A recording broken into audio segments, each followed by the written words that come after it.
என்ன துணை முதலமைச்சர்? அது என்ன அவ்வளவு பெரிய பவர்ஃபுல் போஸ்ட்? அது கூட்டணி ஆட்சிங்கிறது கரெக்ட். துணை முதலமைச்சர்ங்கிறது எந்த விதத்தில் நீங்க அதை வந்து நியாயப்படுத்துங்க சொல்லுங்க. ஏன் இப்ப திருமாவளவன் முதலமைச்சருங்கிற கேண்டிடேட்ஸருக்கே தகுதி இல்லாதவன்? அம்மாக்களின் நம்பிக்கையான கோல்ட் வின்னர் 5 குவாலிட்டில வேற range. The Chennai Silks in Mega Summer Sale. IPS Tamil நேயர்களுக்கு வணக்கம். இன்றைய நேர்காணல் நம்மோடு இணைந்திருப்பவர் விடுதலை சிறுத்தைகள் கட்சியினுடைய தலைவர் doctor Thol Thirumavalavan MP. Sir வணக்கம். வணக்கம். விசிக தொண்டர்களினுடைய எண்ணத்திற்கு மாறாதான் திமுக கூட்டணி தொடருது. விசிக தொண்டர்கள் ஒன்று நினைக்கிறாங்க, தலைவர்கள் ஒன்று நினைக்கிறாங்க. தலைவர்கள் மத்தியில் தான் இந்த கூட்டணியிலே ஒரு இணக்கம் இருக்கு அப்படின்னு சொல்லிட்டு விசிகாவிலிருந்து போன ஒருவர் வந்து பேசியிருக்கிறார். உண்மையிலே தொண்டர்களுடைய எண்ணத்துக்கு மீறி தான் இந்த கூட்டணி தொடருதா? யார் அப்படி சொன்னாங்க நான் பார்க்கல. ஆதவ அர்ஜுன் சொல்லியிருக்காரு. அது தவறான கணிப்பு. தொண்டர்களின் உணர்வுகளுக்கு மாறாக இதுவரையில் நான் எந்த முடிவையும் எடுத்ததில்லை.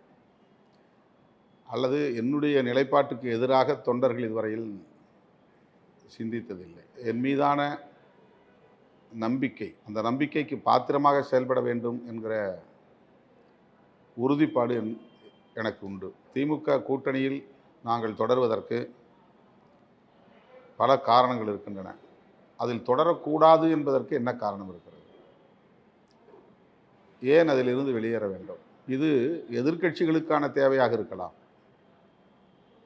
திமுக கூட்டணியை பலவீனப்படுத்த வேண்டும் என்று விரும்புகிறவர்களுக்கு அது தேவையாக இருக்கிறது. விடுதலை சிறுத்தைகள் கட்சியின் நலன்களில் அக்கறை உள்ளவர்கள் யாரும் நீங்கள் வெளியேறுங்கள் என்று இதுவரையில் சொன்னதில்லை. ஆகவே இந்த விமர்சனம் ஏற்புடையதல்ல. அவரவர் ஒரு செயல் திட்டத்தை வைத்துக்கொண்டு அந்த செயல் திட்டத்திற்கு விடுதலை சிறுத்தைகள் இணங்க வேண்டும் என்று எதிர்பார்ப்பது, அதன் அடிப்படையில் விமர்சிப்பது இங்கே நிலவுகிறது. அதற்கு நான் பொறுப்பல்ல. இல்லை, அவர் வந்து இந்த விஷயத்தை ரெண்டாக பிரிக்கிறார். விடுதலை சிறுத்தைகள் கட்சியினுடைய அந்த கட்சியின் நலனில் வந்து அக்கறை உள்ளவங்க யாரும் இங்கேருந்து வெளியேற சொல்லலை. ஆனால் மக்களுக்கு வந்து இந்த ஆட்சி எதிராக இருக்குது. குறிப்பாக பட்டியல் சமூக மக்களுக்கு எதிரான பல கொடுமைகள் இந்த ஆட்சியில் அதிகமாக இருக்குது. விசிகாவாலேயே ஒரு இடத்துல போய் கொடியேற்ற முடியல. நீங்களே பலமுறை பதிவு செஞ்சிருக்கீங்க. ஆளும் கட்சி கூட்டணியில் இருந்தாலும் எங்களால் நிறைய எந்த கட்சி ஆட்சியில் இருந்தாலும் அந்த நெருக்கடிகள் நாங்கள் சந்திச்சுட்டு தான் இருக்கோம். ஒப்பீடு செய்து பார்த்தா இன்னும் அதிமுக ஆட்சியில் ரொம்ப லிபரலாக இருந்துச்சு. எந்த வன்கொடுமைகளும் நடக்கலை, மக்கள் ரொம்ப நிம்மதியாக இருந்தாங்க அப்படிங்கிற மாதிரி ஒரு தோற்றத்தை உருவாக்குறாங்க. அல்லது தமிழ்நாட்டில் மட்டும்தான் இப்படி நடக்குது, மற்ற மாநிலங்கள்லாம் ரொம்ப லிபரலாக இருக்காங்க, சுதந்திரமாக இருக்கிறாங்க அப்படிங்கிற மாதிரி எதுவும் கிடையாது. எஸ்சிஎஸ்டிக்கு எதிரான ஒரு வெறுப்புணர்வு இந்த சமூகத்தில் நீண்ட காலமாக வந்து நிறுவப்பட்டிருக்கு. அது வந்து ரொம்ப எஸ்டாப்ளிஷ்டு. இந்த அடிப்படையை நம்ம புரிஞ்சுக்கணும். இந்த காரணங்களுக்காகத்தான் திமுகவோடு கூட்டணி வைக்க வேண்டாம் என்றால் எந்த கட்சியோடும் நாங்கள் கூட்டணி வைக்க முடியாது. ஆளுங்கட்சி மட்டும் இல்லை, எந்த கட்சியோடையும் நாங்கள் உறவு வைக்க முடியாது. ஏன்னா தலித் இஷ்யூஸுங்கிறது வந்து பழங்குடி மக்களுடைய பிரச்சனைகள் வந்து எல்லா கட்சியினராலும் ஒரே மாதிரி அணுகப்படுகிறதா என்றால் இல்லை. அவங்கவுங்க நலன்களில் இருந்து தான் அந்த பிரச்சனைகளை பார்க்குறாங்க. அவங்களுடைய அரசியல் பார்வையிலிருந்து தான் இந்த பிரச்சனையை அணுகிறாங்க. எல்லா கட்சிகள்கிட்டையும் ஒரே ஒரு பிரச்சனை இருக்குது. என்னென்னா, எஸ்சிஎஸ்டிக்கு ஆதரவாக நம்ம பேசினா அது எஸ்சிஎஸ்டி அல்லாதவர்கள் மத்தியில் நமக்கு எதிரான உளவியலை உருவாக்கிறோங்கிற பயம் இருக்குது எல்லாருக்கும். திமுகவுக்கும் அது இருக்கா? எல்லா கட்சியும் உண்டு, இரஸ்பெக்டிவ் ஆஃப் பொலிட்டிக்கல் பார்ட்டிஸ். எல்லா கட்சிக்கும் அந்த மனநிலை இருக்குது. அதுக்கு காரணம் அந்த கட்சியினுடைய தலைவரோ அல்லது கட்சியினுடைய முன்னணி பொறுப்பாளர்களோ இல்லை. இந்த சமூகத்தில் இருக்கிற யதார்த்த நிலை அது. தலித் சமூகத்திற்கான அரசியல் கட்சி விசிக்கான இல்லை, எந்த கட்சியாக இருந்தாலும் அந்த கட்சியோடு நம்ம அசோசியேட் பண்ணுறது நமக்கு நெகட்டிவாக போயிடுமோ அப்படிங்கிற ஒரு பயம் இருந்துக்கிட்டே இருக்குது. அதை மெல்ல மெல்ல மெல்ல மெல்ல உடைச்சி ஒரு மெயின் ஸ்ட்ரீமுக்குள்ளே நம்ம வந்து மெர்ஜ் ஆகிறதுங்கிறது ஒரு பெரிய ஸ்ட்ரகிள். அது இன்னும் சொல்லப்போனால் ஒரு புரட்சிகரமான நடவடிக்கைன்னே சொல்லலாம். அதனால் அது வந்து திமுக ஆட்சியில் தான் இது நடக்குது, மற்ற ஆட்சியில் இது நடக்கலை அப்படிங்கிற மாதிரி யாராவது பட்டியல் போடட்டும். திமுகவுக்கும் இந்த எண்ணம் இருக்குது. பட்டியல் சமூக மக்கள் பக்கம் போய் நம்ம நின்னோம் அப்படின்னா நான் ஷெட்யூல் காஸ்டுடைய ஆதரவு நமக்கு கிடைக்காம போயிடும் அப்படிங்கிற எண்ணம், அது ஒரு பயமாக கூட இருக்கட்டும், அது திமுகவுக்குமே இருக்குது. அப்படின்னா திமுக கூட்டணியில் திமுகவுக்கு நீங்கள் ஒரு பிம்பம் கொடுக்குறீங்களே, ஒரு பிம்பம் நீங்களே சொல்லியிருக்கீங்க, ஜாதி ஒழிப்பில் திராவிட இயக்கம் வந்து எங்களுக்கு ஒரு வலுவான கூட்டாளி அப்படிங்கிற ஒரு வார்த்தையை நீங்கள் பயன்படுத்தியிருக்கீங்க. திமுகவே ஒரு சமூக இயக்கம், அது ஒரு அரசியல் இயக்கம் அப்படிங்கிறத தாண்டி ஒரு சமூக இயக்கம் அப்படின்னு சொல்லிட்டு கலைஞர் அதை அட்ரஸ் பண்ணியிருக்காரு. ஆனால் திமுகவுக்கும் இந்த பயம் இருக்குது அப்படின்னா இந்த கதையாடல்கள்லாம் வந்து பலனிழந்து போயிருது, அதெல்லாம் அர்த்தம் இல்லாமல் போயிருது. அது வந்து ஜாதிய ஒழிப்புல வந்து அது வலுவான கூட்டாளி ஒரு சமூக இயக்கம்ன்றதோ அப்படி கிடையாது. ப்ராக்டிக்கல்ங்கிறது வேறு, ஐடியாலஜிங்கிறது வேறு. ரெண்டையும் வந்து நம்ம வந்து பொருந்தும் போது நிறைய கான்ட்ராடிக்ஷன்ஸ் வரும்.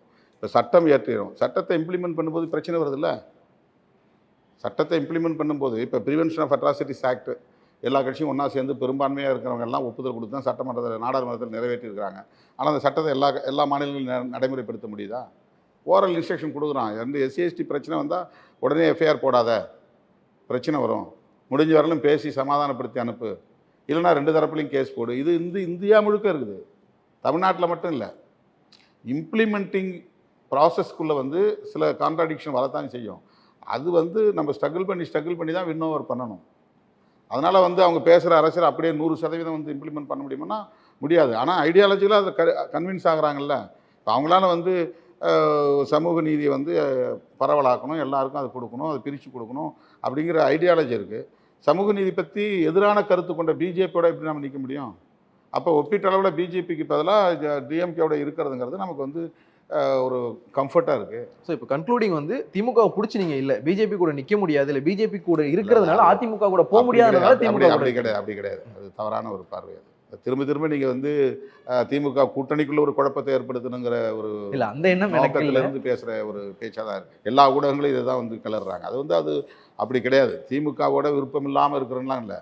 அதாவது கூட்டணியில் இருந்தாலும் அங்கே இருக்கிற பிரச்சனைகளை நாங்கள் பேசுகிறோம் இல்லையா, அட்ரஸ் பண்ணுறோம் இல்லையா, அவங்கள்ட்ட எடுத்துகிட்டு போய் நாங்கள் அந்த அரசாங்கத்தையே கண்டிக்கிறோம், முதலமைச்சர் தலைமையில் இருக்கிற காவல்துறையே நாங்கள் கண்டிக்கிறோம். அப்போ இதை விட வேறு என்ன பண்ணணும்? எதிர்கட்சியாக இருக்கிறவங்களே கண்டிக்கலையே. எதிர்கட்சியாக இருக்கிறவங்களே இப்போ வேங்கவேல் பிரச்சனைக்காக அதிமுக என்ன போராட்டம் நடந்துச்சு? ஏன் அதை நீங்கள் கேட்க மாட்டேங்கிறீங்க? அதிமுகவுக்கு தலித் பிரச்சனை ஒரு பிரச்சனையே கிடையாதா? இது திமுக எதிராக இருக்குல்ல. திமுக எதிராக இருந்தால் நீங்கள் நடத்துங்க, எங்களால் நடத்த முடியல, நாங்கள் கூட்டணியில் இருக்கிறோம், எங்களால் பேச முடியல, எங்கள் உறவு கெட்டு போயிடும் நாங்கள் நினைக்கிறோம், உங்கள் பார்வை ரைட்டு, நான் ஒரு வாதத்துக்கு எடுத்துக்கிறேன், உங்களுக்கு பிரச்சனை இல்லைல்ல, நீங்கள் போராட வேண்டியதானே? வேங்கவேலுக்கு என்ன பண்ணார் திருமாவளவன்னா உங்களுக்கெல்லாம் பொறுப்பு இல்லையா? நான் நடத்தாத போராட்டத்தை நீங்கள் நடத்திட்டீங்களா? வேங்கவேலுக்காக 3வது நாளே நான் போய் புதுக்கோட்டையில் 5000 பேரை திரட்டி போராட்டம் நடத்தினேன். அதுக்கு பிறகு பிப்ரவரி மாதத்தில் தமிழ்நாடு முழுக்க அனைத்து மாவட்ட தலைநகரங்களையும் போராட்டம் நடத்தினோம். முதலமைச்சரை பார்த்து ஒரு முறைக்கு பலமுறை பார்த்து நாங்கள் வலியுறுத்தினோம். ஸ்டேட் விஜிலன்ஸ் கமிட்டியில் அந்த விழிப்புணர்வு கூட்டத்தில் திரும்ப பேசினோம். அதனுடைய விளைவு தான் அடுத்தடுத்து சில சிபிசிஐடி விசாரணை அப்படின்னு சில முன்னேற்றங்கள் நிகழ்ந்தது. ஆனால் ஃபைனலாக வேறு ஆட்கள் இல்லை, இவங்க தான் ஒரு தீர்ப்பை கொடுக்குறாங்க. அதுக்கு மேலே நம்ம என்ன பண்ண முடியும்? சயின்டிஃபிக்காக நாங்கள் இப்படி தான் உறுதிப்படுத்திக்கிறோன்றாங்க. இதுக்காக நான் கூட்டணி விட்டு வெளியே வர முடியுமா? இதுக்காக நீ வெளியேவான்றாங்க. சரி, நான் ஒரு வேளை நீங்கள் சொல்கிற வாதத்தை நான் ஒத்துக்கிறேன். இந்த ஒரு பிரச்சனைக்காகவே வெளியே வரணும்னு வச்சுங்க.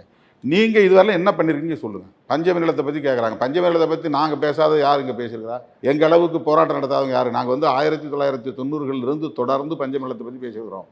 பஞ்சமி நிலமீட்பு இயக்கத்தில் ஒரு அங்கமாக இருந்து நாங்கள் போராட்டம் நடத்திருக்கோம். எண்ணற்ற பல போராட்டங்கள், எண்ணற்ற பல மாநாடுகள் அசைஞ்சு கொடுக்கல. நான் என்னுடைய மாநாட்டில் முதலமைச்சர், அன்றைக்கு முதலமைச்சர் கலைஞரை வச்சு மறைமலை நகரில் நான் பேசும்போது அந்த மாநாட்டில் தான் கலைஞர் சொன்னார், ஒரு ஜஸ்டிஸ் பேரில் முத்துக்குமார் என்ன தெரியல, அந்த கமிஷன் போட்டார். பஞ்சமி நிலங்களை கண்டறிவதற்குன்னு ஒரு கமிஷன் போட்டார். ஆட்சி மாறி போச்சு. ஆட்சி மாறினு ஜெயலலிதா வந்தாங்க. ஜெயலலிதா கிடப்பில் போட்டாங்க, ஒன்றும் நான் போச்சு. இப்போ நாங்கள் மீண்டும் இவர்கிட்ட போய் மனு கொடுத்துருக்குறோம். கலைஞர் போட்ட கமிஷன், அந்த கமிஷனை மறுபடியும் போடுங்கன்னு பார்க்குறவங்க கன்சிடர் பண்ணுறோன்னு சொல்லியிருக்காங்க. அதுக்கு பியூரோக்ராட்ஸ் தான் இடம் கொடுக்கணும்ல. முதலமைச்சர் இன் பிரின்சிபல் ஹி கன்வின்ஸ்டு, அவர் ஒத்துக்கிட்டார். அதை பியூரோக்ராட்ஸுக்கு கொடுக்குறாங்க. பியூரோக்ராட்ஸ் எல்லாத்தையும் ஆய்வு பண்ணி தான் சொல்லுவாங்க. சிஸ்டத்தை இம்ப்ளிமெண்ட் பண்ணும்போது பியூரோக்ராட்ஸுடைய கன்சல்ட்டும் தேவைப்படுதில்லை, அவங்களுடைய ஒப்புதலும் தேவைப்படுதில்லை. அப்போ பஞ்சமி நிலத்தை பற்றி நான் பேசியிருக்கிறேன், வேங்கவேல் பிரச்சனை பற்றி பேசியிருக்கிறேன். தமிழ்நாட்டில் நடக்கிற சாதிய வன்கொடுமைகளை எல்லா வன்கொடுமைகளையும் கண்டித்து போராட்டம் நடத்திருக்கிறோம். எங்கள் அளவுக்கு யார் இங்கே போராட்டம் நடத்திருக்கா சாதிய வன்கொடுமைகளை கண்டித்து? ஏன் சாதிய வன்கொடுமைகளை கண்டித்து பிஜேபி போராடுறதில்ல? ஏன் அதிமுக போராடுறதில்ல? அல்லது விடுதலை சிறுத்தைகளை விமர்சிக்கக்கூடிய பிற தலித் அல்லாத இயக்கங்கள் போராடுறதில்ல?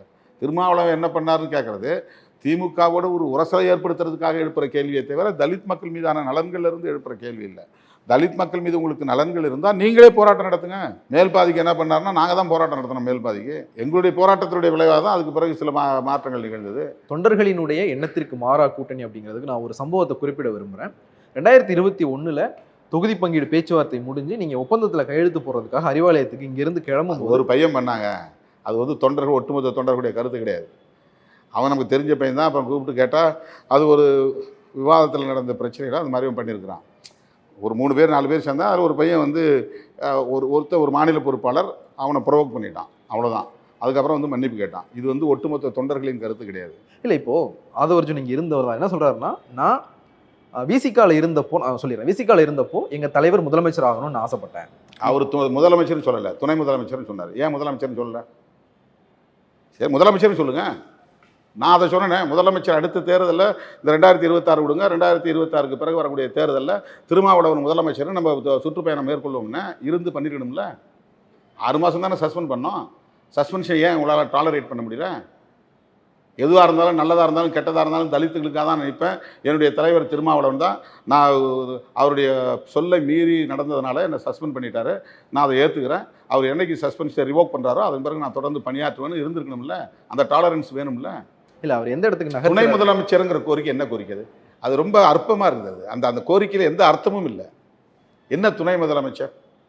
எனக்கு புரியல. என்ன துணை முதலமைச்சர்னா என்ன? அது என்ன அவ்வளோ பெரிய பவர்ஃபுல் போஸ்ட்? அது கூட்டணி ஆட்சிங்கிறது கரெக்டு. துணை முதலமைச்சருங்கிறது எந்த விதத்தில் நீங்கள் அதை வந்து நியாயப்படுத்துவீங்க சொல்லுங்கள். ஏன் இப்போ திருமாவளவன் முதலமைச்சருங்கிற கேண்டிடேட்ஸருக்கே தகுதி இல்லாதவன்? ஏன் உங்களால் எல்லாரையும் நான் கேட்குறேன், வெளியில் இருக்கவங்க பூரா துணை முதலமைச்சர் ஆகுனாங்க, ஏன் வந்து முதலமைச்சர் ஆகட்டும் திருமாவளவன் ஏன் சொல்ல மாட்டேங்கிறீங்க? அந்த தகுதி இல்லையா திருமாவளவனுக்கு? அது ரொம்ப ரிடிகுலஸாக இருக்குது. இப்போ உங்கள் அஜெண்டாவை என் மேலே திணிக்கக்கூடாதுல்ல. யாராக இருந்தாலும் சொல்கிறேன், வெளியிலேருந்து எதிர்க்கட்சிகள் பேசுகிறது, ஊடகங்கள் பேசுகிறது, உங்களுக்குன்னு இருக்கிற ஒரு செயல் திட்டத்தை வந்து என் மேலே திணிக்கக்கூடாது. எனக்கு தெரியும் என்ன முடிவு எடுக்கணும்னு, எந்த நேரத்தில் என்ன கோரிக்கையை மக்கள்கிட்ட வைக்கணுங்கிறது எனக்கு தெரியும். என்னுடைய உயரம் தெரியும், எங்கள் கட்சியுடைய வலிமை எனக்கு தெரியும், என்ன இன்ஃப்ராஸ்ட்ரக்சர் எங்கிட்ட இருக்குங்கிறது எனக்கு தெரியும், எப்படி காம்பீட் பண்ணுறதுங்கிறது எனக்கு தெரியும். இப்போ எனக்கு நீங்கள் ஏன் வந்து துணை முதலமைச்சராக இருங்கன்னு சஜஸ்ட் பண்ணுறீங்க? எதுக்கு அட்வைஸ் பண்ணுறீங்க? எதுக்கு ரெக்கமெண்ட் பண்ணுறீங்க? அதை நான் வேணான்னு சொன்னால் இவர் வேணாங்கிறாருன்னா அது என்னது? நீங்கள் சொல்கிறதே தப்புன்ற. நான் உங்களுடைய பார்வையே தப்பு, நீங்கள் ரெக்கமெண்ட் பண்ணுறதே தப்புன்றேன். 2031 திருமாவளவன் முதலமைச்சர்னு சொல்கிறதுக்கு எத்தனை பேர் ரெடி? வாங்க, இந்த 2026 விடுங்க. 2031 திருமாவளவன் முதலமைச்சர் கேண்டிடேச்சர் நான் நிற்கிறேன், இதுதான் கேண்டிடேட். எத்தனை பேர் சப்போர்ட் பண்ணுவீங்க சொல்லுங்கள்? இன்றைக்கி பேசுகிற பூரா வருவாங்களா நாளைக்கு? சும்மா வந்து அவங்க அஜெண்டா டிஎம்கே அலைன்ஸ் சேர்த்து உடைக்கணும், அவ்வளோதான். இது ஆசை காட்டினா திருமாவளவன் நம்ம அப்படியே ட்ரீம் போவார்னு நினைக்கிறேன். அப்படிலாம் நான் ட்ரீம் போகிற ஆள் கிடையாது. அப்படி ஒரு ஆசனை எனக்கு கிடையாது. பதவியில் இருந்தாலும் இல்லைனாலும், எம்பியா இல்லைனாலும், எம்எல்ஏவாக இல்லைனாலும் நான் ஜனங்களுக்கு வேலை செய்கிறேன், அவ்வளோதான். அவர் எந்த பாயிண்ட்டுக்கு வர்றாருன்னா, நான் தலைவர் அதிகாரத்துக்கு கொண்டு வரணும்னு நினைச்சேன், என்ன வெளியே அனுப்பிட்டாங்க. வெளியெல்லாம் அனுப்பல, சஸ்பென்ஷன். நான் வெளில போயிட்டேன், டெர்மினேஷன் கிடையாது, நான் வெளில வந்துட்டேன். இப்போ விசிகா தொண்டர்களுடைய ஆதரவு எனக்கு இருக்கு, விஜய்க்கும் அது இருக்கு. நாங்க வந்து தலித்துகள் அதிகாரப்படுத்துறதுக்கான ஒரு முயற்சியாக தான் தாவேகா ஆட்சிக்கு வந்தால் தலித்துகளுக்கு அதிகாரம் கொடுக்குற ஒரு முயற்சியாக நகர்த்தும் போது விசிகா தொண்டர்களுடைய வாக்குகள் இல்லை விசிகாவுக்கான வாக்குகள் எங்க பக்கம் திரும்பும் அப்படிங்கிற அந்த அச்சுறுத்தல் இருக்கா நமக்கு? அவங்க யூகம் அது. அதே எனக்கு பெரிய அச்சுறுத்தல் பெரிய வார்த்தையை போடுறீங்க. இல்லை, அந்த அச்சுறுத்தல்ன்ற வார்த்தையை நான் பயன்படுத்தினேன்னா இதுக்கு முன்னாடி ஒரு அதெல்லாம் பேனிக் பண்ற விஷயம் இல்லை. ஒரு பாமக எம்எல்ஏ நான் பேட்டி எடுத்தேன், அது ஒரு பேனிக் பண்ற விஷயங்க. அதுக்கெல்லாம் நாங்கள் ஏன் பேனிக் ஆகணும்? இல்லை, நான் பேனிக் ஆகணும். அவங்களுடைய வேலைக்கு தகுந்த மாதிரி மக்கள் உரிய அங்கீகாரத்தை கொடுப்பாங்க.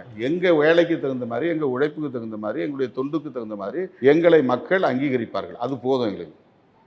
அதனால் என்ன இருக்குது? இதெல்லாம் எங்கள் எஸ்சி மக்கள் மட்டும்தான் எனக்கு சொந்தமா? மற்ற மக்களும் எனக்கு சொந்தம் இல்லையா? மற்ற மக்களுடைய ஆதரவு எனக்கு வேண்டாமா? இப்போ மற்ற சமூகங்கள்லேருந்து விஜய் பின்னால் யாரும் போக மாட்டாங்களா?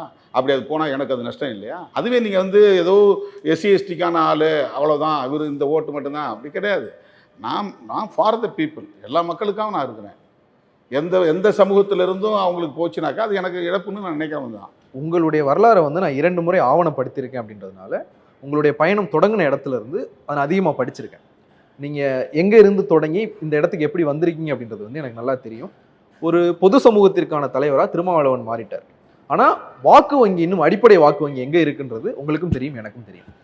விஜயனுடைய மாநாடு நடந்தப்போ எங்களுக்கு கிடைச்ச தகவல்கள் வந்து அதிகமாக பட்டியல் சமூக இளைஞர்கள் அங்கே போயிருக்காங்க. நான் கேள்வியை முடிச்சிடறேன். நான் கேள்வியை முடிச்சு சும்மா யூகங்க. நான் கேள்வியை முடிச்சிடறேன். ஏன் வேற சமூகத்தில் யாருமே போகல? நான் கேள்வியை முடிச்சிடறேன். இது தப்பான கேள்வி. திரும்ப அந்த மாதிரி ஊடகங்கள் வந்து இது மாதிரி ஒரு கருத்துருவாக்கத்தை பண்ணாது. இல்ல, கருத்துருவாக்கம் இல்லை. எஸ்சி மக்கள் மட்டும் ஏமாந்தவங்க, அவங்க சினிமாக்காரனை பார்த்தோன்னே பல்லளிச்சுட்டு ஓடிடுவான்னு நினைக்கிறீங்க.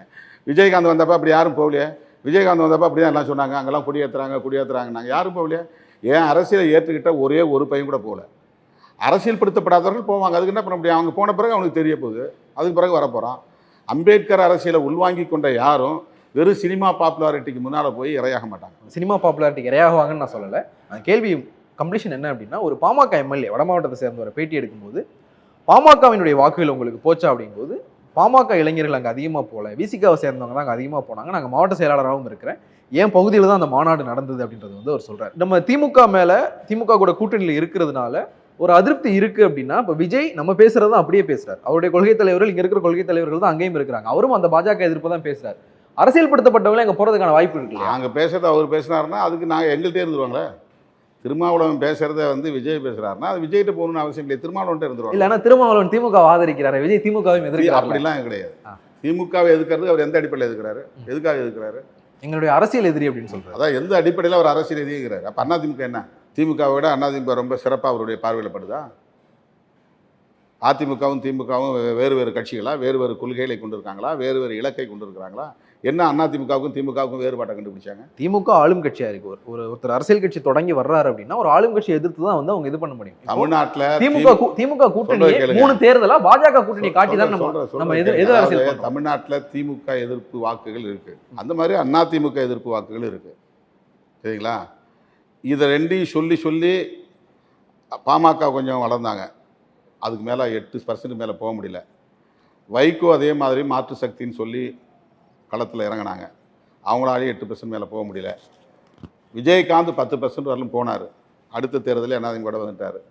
அந்த எதிர்ப்பு வாக்களை தான் வந்து இன்றைக்கி சீமானும் வாங்கியிருக்காரு. இப்போ விஜய் வந்து அதை வந்து ஷேர் பண்ண போகிறாரு. இந்த எதிர்ப்பு வாக்குகள் எப்போவுமே இருக்கிறது தான். திமுக எதிர்ப்பு வாக்குகள், அதிமுக எதிர்ப்பு வாக்குகள்னு பொதுமக்கள் மத்தியில் இருக்கிற எதிர்ப்பு வாக்குகள் இருந்துக்கிட்டு இருக்கு. அவங்கள பொறுத்தவரைலாம் அவங்க இன்ஃப்ராஸ்ட்ரக்சரை வந்து இன்டாக்டாக வச்சுருக்கிறாங்க. திமுகவும் அதிமுகவும் தமிழ்நாட்டில் உள்ள 68,000 பூத்துலேயும் பூத் கமிட்டி போட முடியும். அவ்வளவு பேருக்கும் தேர்தல் பணி செஞ்ச அனுபவம் இருக்குது, அரை நூற்றாண்டு கால அனுபவம் இருக்குது. அதிமுகவில் இருக்கிற தொண்டனுக்கும் திமுகவில் இருக்கிற தொண்டனுக்கும் தேர்தல் பணி செய்கிறதுக்கான அனுபவம் இருக்குது. அனுபவம் உள்ளவர்கள் 80% பேர் அதில் இருக்கிறாங்க. ரசிகர் பட்டாளம் மட்டும்தான் இன்றைக்கி அவர்கிட்ட இருக்குது. இனிமேல் தானே அவங்க அரசியல்படுத்தப்படணும். அவங்களுக்கு ஒரு ஃபார்மை வாங்கி எப்படி ஃபில்லப் பண்ணணும்னு தெரியுமா? அந்த தேர்தலில் ஏ ஃபார்ம்னா என்ன, பி ஃபார்ம்னா என்னன்னு தெரியுமா உங்களுக்கு? விஜய் ரொம்ப குறைச்சி மதிப்பிடுற மாதிரி. குறைச்சி இல்லைங்க, அரசியல் இதெல்லாம் ப்ராக்டிக்கலாக வந்து எனக்கே 25 வருஷத்தில் இப்போ தான் நாங்கள் கற்றுக்குறோம். யாரையும் குறைச்சி மதிப்பு இல்லை, இது ப்ராக்டிக்கலாக எக்ஸ்பீரியன்ஸ்லாம் நான் சொல்கிறேன். நான் கலை அனுபவத்திலேருந்து நான் சொல்கிறேன். ரசிகர் அனுபவங்கிறது, ரசிகர் பட்டாளம், இந்த ஆதரவுங்கிறது வேறு. ஓட்டு போடுற நேரத்தில் போய் ஓட்டு போட்டுருவாங்க. அதை கன்சால்டேட் பண்ணி கொண்டு வரதுக்கான இன்ஃப்ராஸ்ட்ரக்சருங்கிறது பார்ட்டியில் ரொம்ப முக்கியம். ஒரு கட்சி சும்மாலாம் ஆட்சி வந்துடாது, ஃபுல்லுக்குள்ளே வந்துட முடியாது. அதுவும் அரசியலில் அவ்வளோ காம்படிஷன் உள்ள இடத்துல ஒரு கட்சி ஆட்சி வராங்கன்னா அதுக்கான எல்லா வசதிகளையும் அவங்க வந்து அந்த இன்ஃப்ராஸ்ட்ரக்சருங்கிற உள்ளீடான கட்டமைப்பு வசதிகளை அவங்க பெற்றிருக்கிறாங்கன்னு அர்த்தம். அவங்களுக்கு அந்த வேலை செய்யக்கூடிய தளபதிகள் இருக்கிறாங்க, போராளிகள் இருக்கிறாங்க. அதெல்லாம் வந்து நம்ம வந்து இப்போ கடந்து போயிட முடியாது. வெறுமனே விமர்சனங்களால் ஒரு இயக்கத்தை தோற்கடிச்சிட முடியாது. அவங்க கட்டமைப்பு எவ்வளோ வலிமையாக இருக்கோ அந்த அளவுக்கு வலிமை உள்ள கட்டமைப்போடு வந்து மோதும்போது தான் அவங்கள வீழ்த்த முடியும்.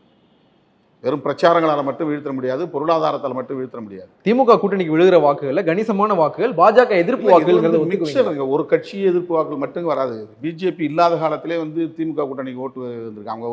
அவங்க ஒரு ஃபோர்ஸே இல்லைங்கிற காலத்திலே வந்து திமுக தனியாக ஓட்டு வாங்கியிருக்காங்க, திமுக கூட்டணி ஓட்டு வாங்கியிருக்கு. 2019 அங்கே பிஜேபி ஒரு பெரிய விஷயம் கிடையாது.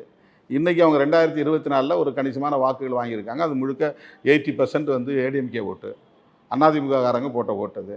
அதை வச்சு எங்கே ஓட்டுன்றாங்க. நாளைக்கும் அவங்க 30 சீட் 40 சீட்டை கேட்டு ஏடிஎம்கே மிரட்டி வாங்கி நிற்பாங்க. அது வாங்க போகிறதுல கிட்டத்தட்ட 60 to 80% ஏடிஎம்கே ஓட்டு தான் அவங்க வாங்க போகிறாங்க. அதை பிஜேபி ஓட்டுன்னு சொல்ல போகிறாங்க. அதனால வந்து பிஜேபி எதிர்ப்புங்கிறது ஐடியாலஜிக்கலாக இருக்கிறாங்க. அது ரொம்ப மினிமம் தான், பெரிய அளவில் கிடையாது.